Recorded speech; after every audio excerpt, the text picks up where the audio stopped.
네, 부처님들 반갑습니다.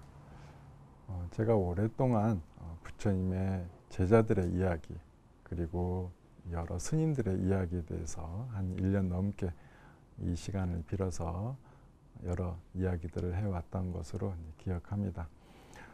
이제 제가 처음 하고자 했던 이야기는 부처님 제자들의 이야기를 통해서 우리가 좀 더 신심이 깊어지고 부처님의 지혜를 좀 더 가깝게 들어볼 수 있는 그런 것을 개인적으로 좀 목표를 삼고 했었습니다. 제 뜻과 또 어떻게 잘 전달이 되었는지는 모르겠습니다. 하지만 함께 했던 시간이 너무 좋은 시간이었고 또 저 또한 공부할 수 있는 너무나 기쁜 시간이었습니다. 자, 그래서 오늘은 마지막으로 저번 시간에 이어서 스님들 중에 이제 비난받고 있는 스님에 대한 이야기를 한 번 더 해드리도록 하겠습니다. 보우 스님, 허응당 보우 스님에 대한 이야기입니다. 조선시대 때 또 요승이라는 소리를 들었었습니다. 근데 이분의 삶은 또 어떤가 한번 살펴보도록 하겠습니다. 스님께서는 이제 15살에 출가를 하십니다. 그리고 금강산 마하연에서 수행을 하세요. 금강산 마하연은 조선 최고의 선방이 있던 자리예요. 그러니까 참선하는 스님들이 모여 있는 곳이 마하연이었다는 거거든요.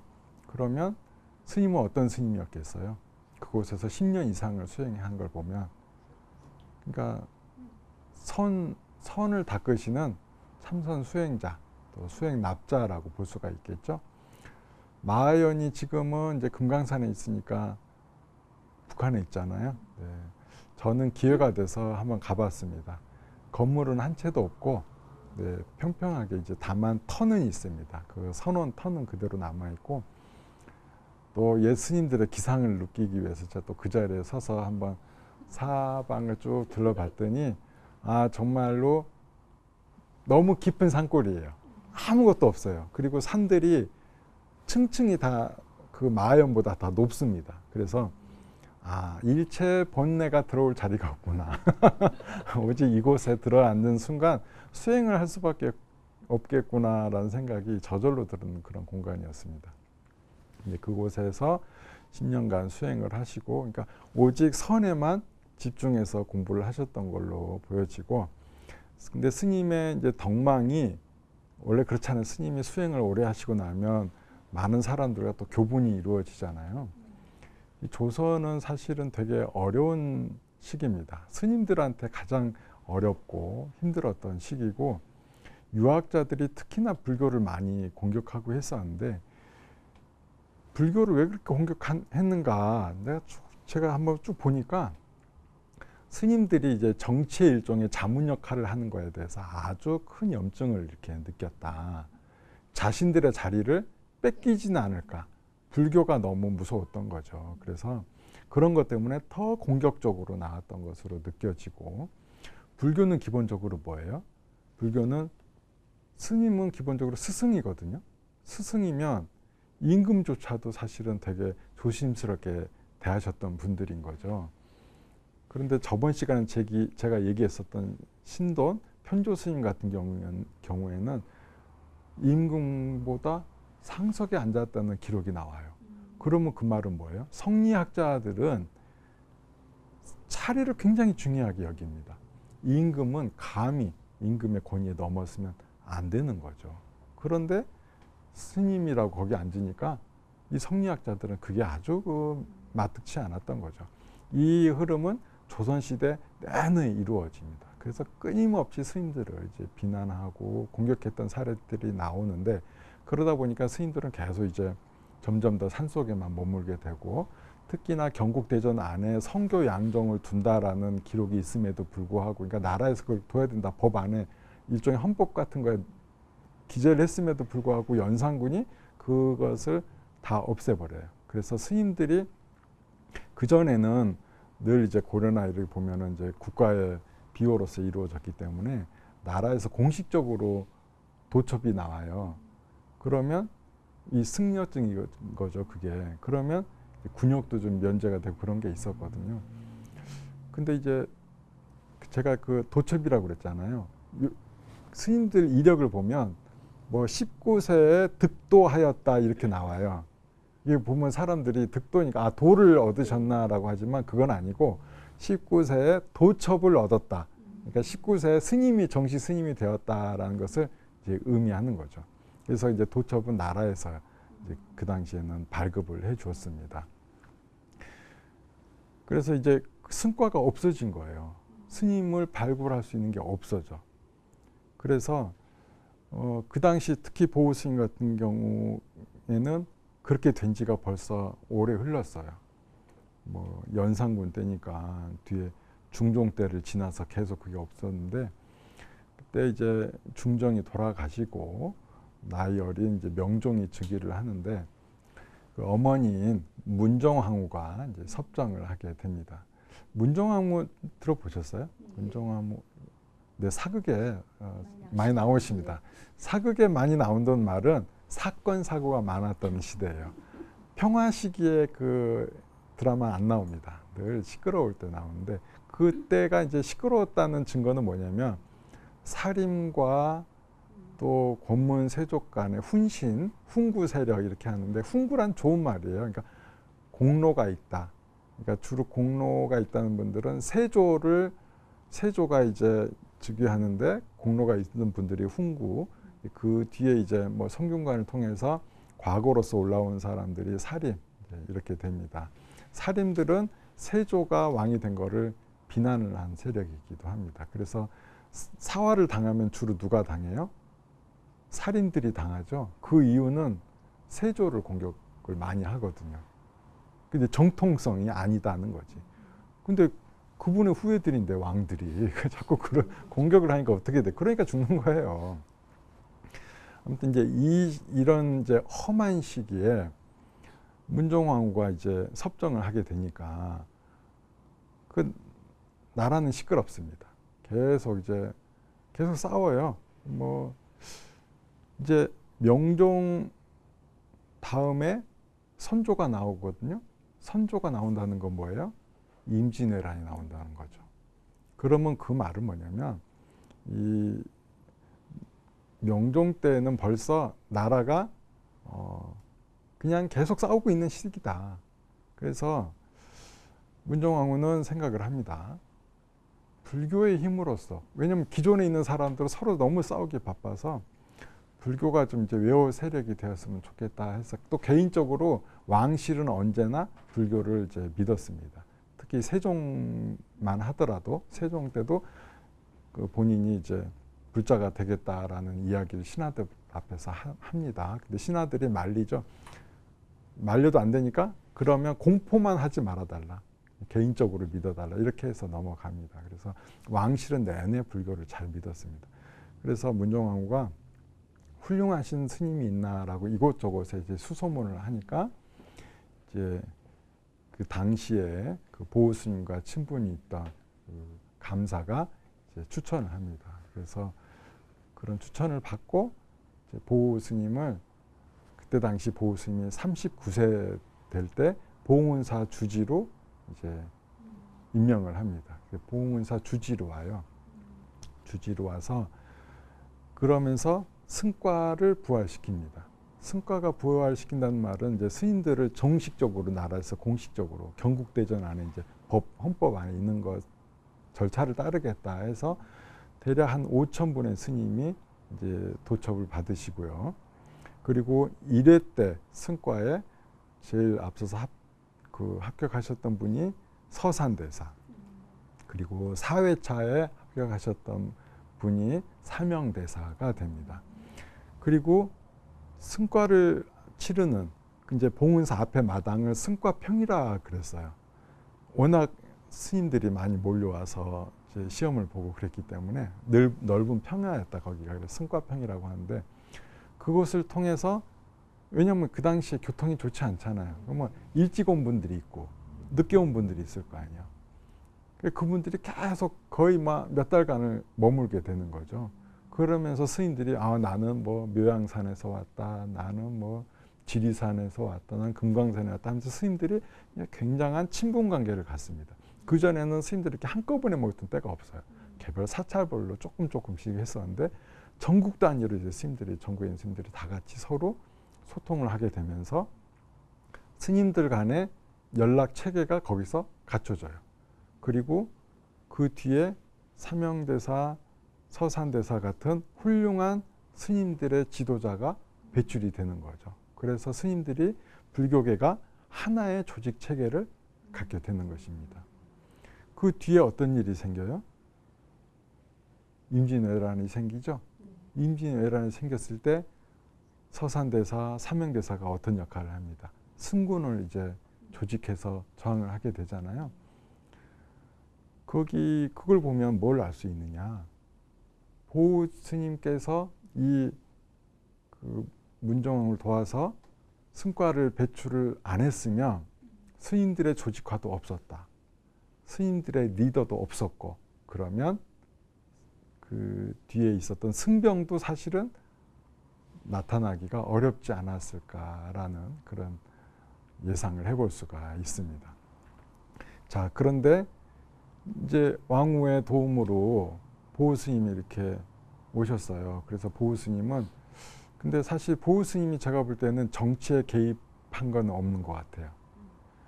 그럼에도 불구하고 엄청난 공격과 비난을 받습니다. 왜냐? 불교를 부흥하려고 했다. 그러니까 그냥 끊임없이 공격을 받아요. 그 다음에 또 뭘 하냐면 승과도 배출하고 성교 양종을 다시 부활합니다.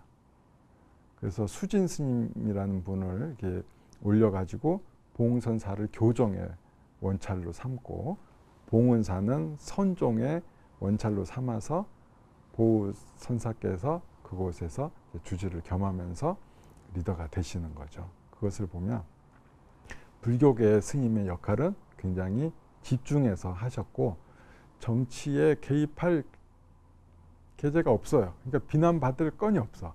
지금 뭐 조선왕조실록 다 저도 다 읽고 왔습니다. 다 뒤져보고 모든 사료를 받아봐도 끊임없이 이제 그 165차례 상소문이 올라오거든요. 죽이라고. 그런데 과연 그런 건이 있냐? 없습니다. 한 두 건 정도가 나오는데 뭐냐면, 봉은사에서 폐악질을 부린 유생들이 몇 명 있어요. 그 유생들을 벌해달라는 요청을 옵니다. 그래서 그 유생들은 벌해요. 그러니까 폐악질이라는 건 뭐예요? 물건 부시고. 근데 그 되게 재미있는 게, 조선왕조실록이 보니까 사관이 이제 토를 달아놨잖아요. 그래서 이제 그 문종왕과 그 사람들 찾아서 벌을 줘라라고 지시를 했다 이렇게 쓰면서 토를 뭐라고 달아놨냐면, 절에 있는 것이 그까짓 거 뭐라고 유생을 이렇게 끝까지 추적해서 벌하려고 하느냐라고 토를 달아놓은 거예요. 어처구니가 없으면. 그렇죠. 그럼 절에 있는 게 뭐예요? 다.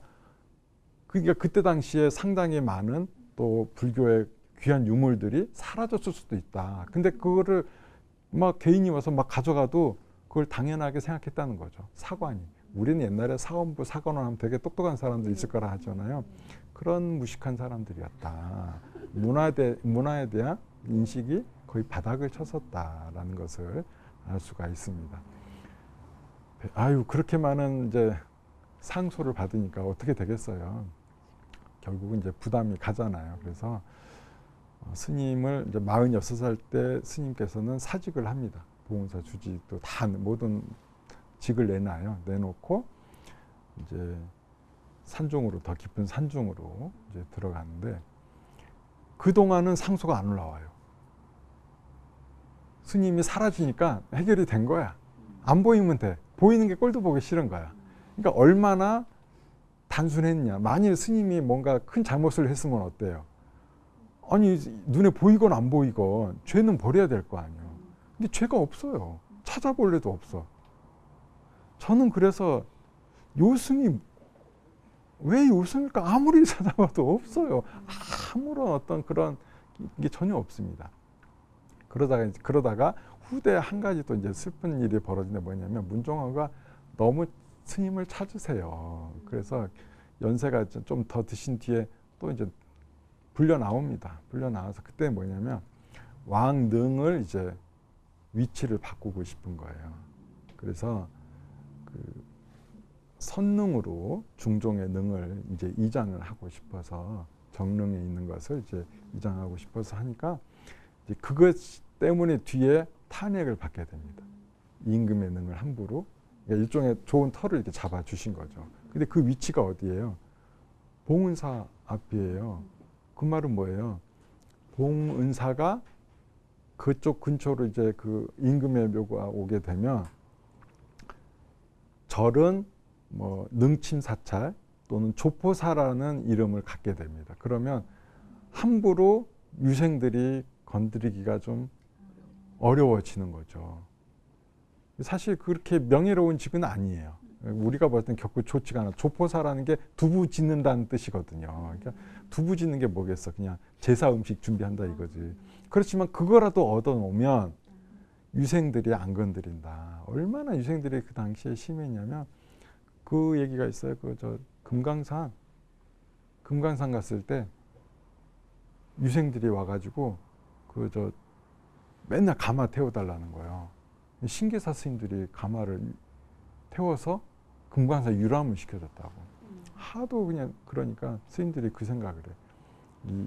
이런 일이 생기면 안 되겠다고 두 스님이 짜가지고 금강산 가다가 벼랑에 올라가다가 이 두 스님이 양반 떨어뜨리고 이분들도 뛰어내립니다. 그 뒤로는 양반들이 스님들한테 이렇게 가마 태워달라는 얘기가 없었대요. 조선 쪽 건축에 또 다른 게 뭐냐면 급격하게 누각이 세워집니다. 그리고 외나무 다리가 막 세워져요. 왜냐? 말을 타고 자꾸 대웅전까지 오니까. 함압이 세워놔도 말을 안 들어. 그러니까 누각을 바짝 낮춥니다. 그래서 말 타고 오는 게 불가능하게. 서서 오더라도 어떻게 해야 돼? 고개를 숙여야만 해야 돼. 부처님 앞에서 절을 안 하니까. 누각을 지나올 때만이라도 절을 해라. 그래서 저절로 이렇게. 그래서 여러분들이 혹시 절에 성지순례 가시다가 누각이 유난히 낮다 그러면 아 이것은 조선조에 지어졌구나 라고 보시면 됩니다. 그 어려운 지경의 스님이 그 이제 왕비의 왕후의 그 자문 역할을 하게 되니까 얼마나 이제 공격이 심했겠어요. 그래서 이제 문종호가 돌아가시고 나니까 더 이상 스님을 보호해줄 게 없잖아요. 그래서 이제 유생들이 대규모로 탄핵을 합니다. 그래서 스님이 유배를 가요. 유배를 가는데 제주로 갑니다. 제주로 이제 유배를 가신데 그 당시에 변협이라는 제주 목사가 있었어요. 무관 출신인데 이 사람한테 그 이제 여러 중앙 관료들의 이야기도 들어오고 그다음에 임금의 얘기도 따로 요청이 따로 와요. 그냥 유배형이었지만 임금은 괴롭히지 말고 스스로 죽게 하라라는 이야기를 했다 하고 그 다음에 그 고위직 관료들은 알아서 다 죽여라. 절대 살려보내지 마라. 이렇게 얘기를 했다고 그래. 그래서 스님이 오시면서부터 어떤 고초를 당했냐면 그 깡패 무리들을 동원해서 힘자랑을 서로 하게끔 한 거야. 그래갖고 그러면 또 스님이 선을 닦던 선 수행자인데 무슨 힘이 있겠어요. 그래서 매일같이 다 이제 구타를 당하십니다. 구타를 당하시고 손톱이 뽑혀 나가고 손에 구멍을 뚫어서 철사로 꿰었다 해요. 그걸 끌고 다녔다고 그래. 그러니까 뭐 서양으로 보면 거의 뭐 십자가에 박힌 예수 같은 그런 형벌을 당한 거죠. 그리고 거의 뭐 일주일 정도 만에 장형이라 그래요. 그러니까 맞아서 돌아가셨다. 근데 이 변협이라는 사람이 어떤 사람이냐면 이 사람이 봉은사를 옵니다. 그래서 자기 승진하려고 이 보우대사를 찾아가요. 그러니까 보우 스님은 정치에 일체 개입을 안 하시려는 분이거든요. 그거 맨날 상소문이 죽이라고 상소문 올라온 판에 뭐 정치에 개입을 하시려고 하겠어요? 또 청렴하시기도 하셨고 다만 이제 왕후가 어떤 자문을 구하면 그런 거에 조언 정도는 해주는 거지 정치에 개입 안 하시다. 그런데 단칼에 거절을 받습니다. 만일 그러겠다고 하면 어떻게 되겠어요? 더 큰 화가 미치잖아요. 거절을 했던 이 사람이 앙심을 품습니다. 그 모습이 뭐다? 그 모습이 바로 조선시대 4대 부의 모습이다. 뒤에서는 한 자리 얻으려고 하고 또 그런 자리에 개입을 전혀 안 한 스님한테는 그런데 개입을 했다라고 막 비난하고 죽이려고 하고 이런 굉장히 양면성이잖아요. 굉장히 양면적인 모습. 정말 너무 이렇게 수준이 나가가지고 뭘 얘기하기가 좀 그렇습니다. 이런 정도의 사대부의 모습이 있으니까 이분들이 뒤에 선조 때 어떤 일을 당해요. 외란을 당하는 거죠. 내부에서 싸우느라고 바깥에서 이런 전쟁의 화가 미치는지 전혀 관심을 가지지 않는 거예요. 사실은 이미 갔다 오신 분들의 그 기행문에도 또 갔다 오면 보고서를 써야 되잖아요. 그 보고서에도 다 기록이 돼 있어요. 이 외란이 일어날 것이다. 근데 그거는 묵살을 해버려요. 왜? 자기들끼리 싸우느라고. 그렇습니다. 네, 그래서 보스님은 결코 요승이의 어떤 그 요자가 한 점이라도 들어갈 자리가 없었다. 너무나 청렴 결백하신 끝에 돌아가신 거죠. 그죠? 누구한테? 아부하고 청탁했던 그 뒤에서 뒷구멍으로 자리 하나 얻으려고 했던 소인배한테 그런 것을 우리가 정확하게 알 수가 있습니다. 자, 오늘은 이렇게 저번 시간에 이어서 스님, 비난받고 있는 스님들, 특히 역사 속에서 그 스님들의 참 모습에 대해서 한번 살펴보는 시간을 가졌습니다. 사실 우리 불자들이 눈을 똑바로 뜨고 있어야 됩니다. 그래야만 우리가 이런 지경을 안 당할 수 있고 항상 지혜로운 눈을 가지고 누가 혹시 스님들을 비난하더라도 그것이 과연 진실일까에 대해서 우리는 한 번쯤 정말 깊이 생각을 해봐야 돼요. 따지고 보면 비난받을 이유가 없는데 비난받는 일이 너무나 비일비재하다는 것입니다. 그것은 우리 또 함께 이제 열심히 현재 공부하고 있는 스님들의 몫이기도 하고 또 우리 스님들을 외워하고 있는 불자들의 모습이기도 합니다. 부처님의 가르침이 지금까지 이어져 왔던 것은 여러 불자님들의 그 수행의 공덕의 힘이고 우리 스님들이 더 열심히 정진하고 불자님들께 많은 것들을 가르쳐준 그 힘일 것입니다. 앞으로도 불자님들 늘 정진 많이 하시고 특히 BTN을 통해서 ARS 또 후원에도 많이 참여하셔서 우리 불교가 끊이지 않게끔 부처님의 가르침이 끊이지 않게끔 많은 포교도 함께 해주시기를 바라겠습니다. 그동안 감사했습니다. 성불하십시오.